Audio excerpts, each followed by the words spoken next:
الحمد للہ وحدہ والصلاة والسلام علی من لا نبی بعدہ اما بعد فاعوذ باللہ السمیع العلیم من الشیطان الرجیم من ہمزہ ونفخہ ونفثہ بسم اللہ الرحمن الرحیم اسکنوہن من حیث سکنتم من وجدکم ولا تضاروهن لتضيقوا عليهن وإن كن أولات حمل فأنفقوا عليهن حتى يضعن حملهن فإن أرضعن لكم فآتوهن أجورهن وَأْتَمِرُوا بَيْنَكُمْ بِمَعْرُوفٍ وَإِن تَعَاصَرْتُمْ فَسَتُرْضِعُ لَهُ أُخْرَى۔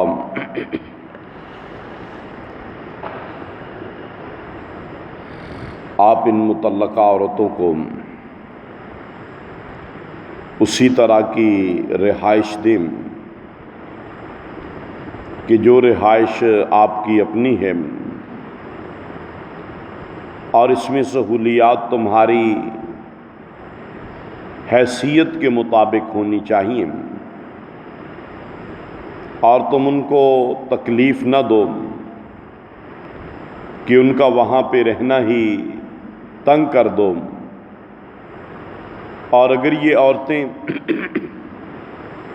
حاملہ ہیں تو ان کا نفقہ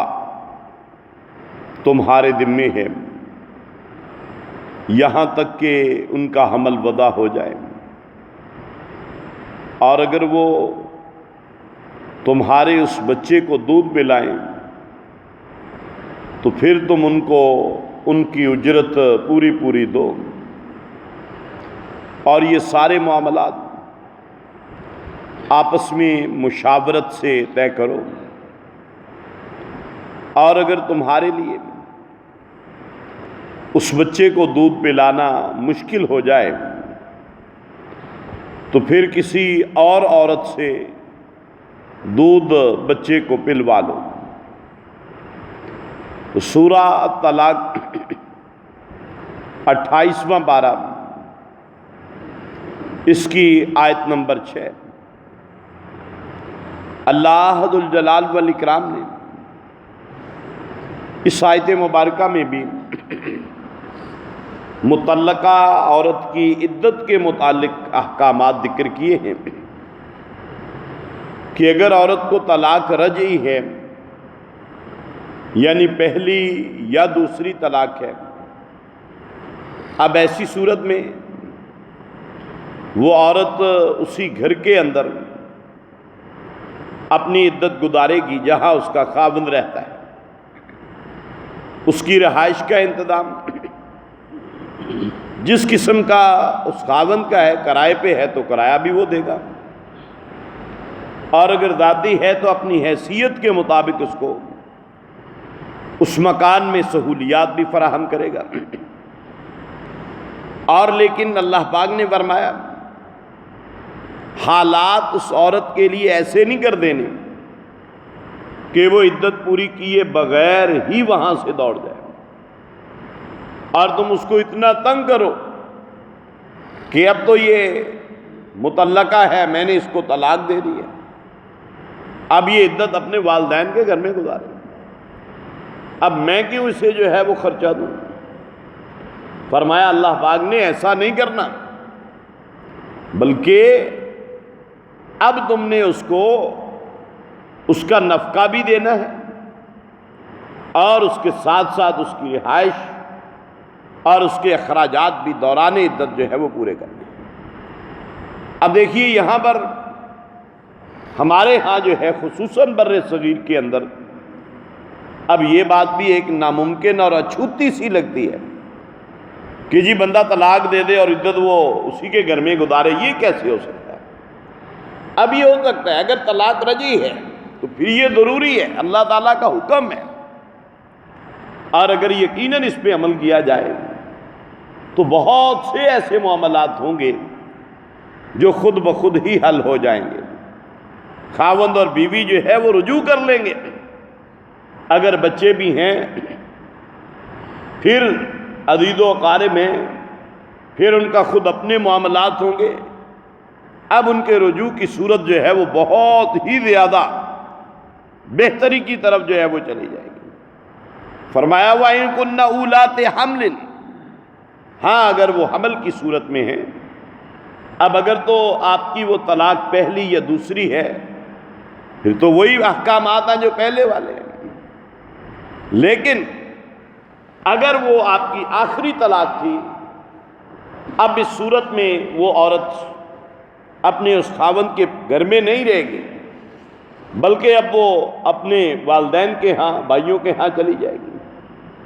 اور پھر وہاں پر خرچہ پھر اسی نے دینا ہے. اس کے اخراجات خاوند کرے گا. اور پھر اگر بچے کی ولادت ہو جاتی ہے، فرمایا کہ فَإِنْ أَرْضَعْنَا لَكُمْ، اگر اب وہ تمہارے بچے کو دودھ پلائیں، ظاہر بات ہے بچے کی نسبت تو خاوند کی طرف ہی ہوتی ہے، اور وہ آخر کار خاوند کو مل جاتا ہے. جب تک بچہ دودھ پیتا ہے وہ ماں کے پاس رہتا ہے. اور فرمایا اگر تو وہ مائیں خود دودھ پلانا چاہیں اور وہ خود دودھ پلائے، اب ایسی صورت میں اب خاوند جو ہے وہ اپنے بچے کے دودھ پلانے کی اس کو قیمت ادا کرے گا، مناسب قیمت ادا کرے گا. وہ عورت جو ہے وہ اس سے باقاعدہ خرچہ لے گی کہ اب میں آپ کے بچے کو دودھ پلا رہی ہوں. اور اس کے بعد فرمایا وَإِن تَعَاثَرْتُمْ فَسَتُرْضِعُ لَهُ أُخْرَىٰ، اگر کوئی جو ہے وہ تنگی آ گئی ہے، پریشانی آ گئی ہے، کوئی بیماری آ گئی ہے، کوئی ایسی مجبوری لاحق ہو گئی ہے کہ وہ عورت جو ہے اب تمہارے بچے کو جو ہے وہ دودھ نہیں پلا رہی، اب ایسی صورت میں فرمایا کہ تم کسی اور عورت سے دودھ پلوا لو. یہ عرب کے اندر تو رواج تھا، یعنی بچے کو ماں کا دودھ پلانا چاہیے. اب اس کے اندر بڑی شدت کے ساتھ اسلام نے جو ہے وہ حکم دیا ہے. اور آج کل تو میڈیکل سائنس بھی اسی بات پہ زور دیتی ہے کہ بچے کی زندگی کے اندر اس کی صحت کی بہتری کے لیے ضروری ہے کہ اس کو دودھ جو ہے وہ ماں کا پلایا جائے. ہاں البتہ اگر کوئی بیماری ہے ماں کو، کوئی مجبوری ہے ماں کے لیے، اب جو ہے آپ کسی عورت سے دودھ کسی اور سے ملوا لیں اور اس کو اخراجات جو ہے وہ پورے دے دیں. جیسا کہ آپ صلی اللہ علیہ وآلہ وسلم، عرب کے اندر تو بہرحال یہ رواج تھا کہ شہروں کے اندر وہ بچوں کو ان کی بہتر پرورش کے لیے، ان کی بہتر زبان کو جاننے کے لیے، اور تاکہ عرب کے بچے شہر میں رہ کر اپنی ثقافت نہ بھول جائیں، اپنی تہذیب نہ بھول جائیں، وہ ان کی تربیت کے لیے، ان کے دودھ پلانے کے لیے ان کو دیہاتوں کے اندر جو ہے وہ بھیج دیا کرتے تھے. اور خود آپ صلی اللہ علیہ وآلہ وسلم نے بھی ایسا ہی کیا. اور آپ صلی اللہ علیہ وسلم نے پھر سب سے پہلے آپ نے ثویبہ جس کے نے آپ صلی اللہ علیہ وسلم کے چچا سیدنا حمزہ رضی اللہ تعالیٰ عنہ کو بھی دودھ پلایا. اب اسی عورت نے آپ کو بھی پلایا. پھر اس کے بعد سیدہ حلیمہ سعدیہ رضی اللہ تعالیٰ عنہ کے پاس آپ کو بھیج دیا گیا. یعنی یہ کیفیت فرمایا وَأْتَمِرُوا بَيْنَكُمْ بِمَعْرُوفٍ، پھر تم مشاورت کرو، بیٹھ کر مشورہ کر سکتے ہو. دونوں طلاق ہو چکی ہے، اب حمل وضع ہو چکا ہے، حمل وضع ہونے کے بعد اب عدت بھی گزر چکی ہے، اب بھی وہ بیٹھ کر مشورہ کر سکتے ہیں. چونکہ اب ان کا شرعی پردہ ہوگا، پردے کے اندر بیٹھ کر وہ مشورہ کر لیں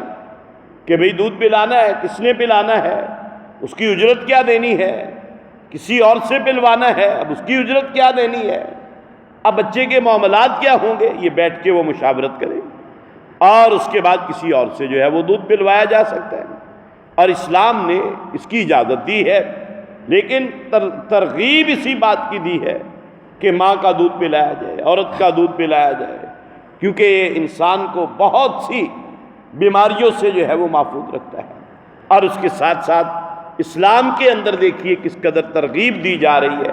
کہ کسی نہ کسی طرح اب ان کی صلح ہو جائے، کسی نہ کسی طرح ان کے معاملات جو ہیں وہ بہتر ہو جائیں،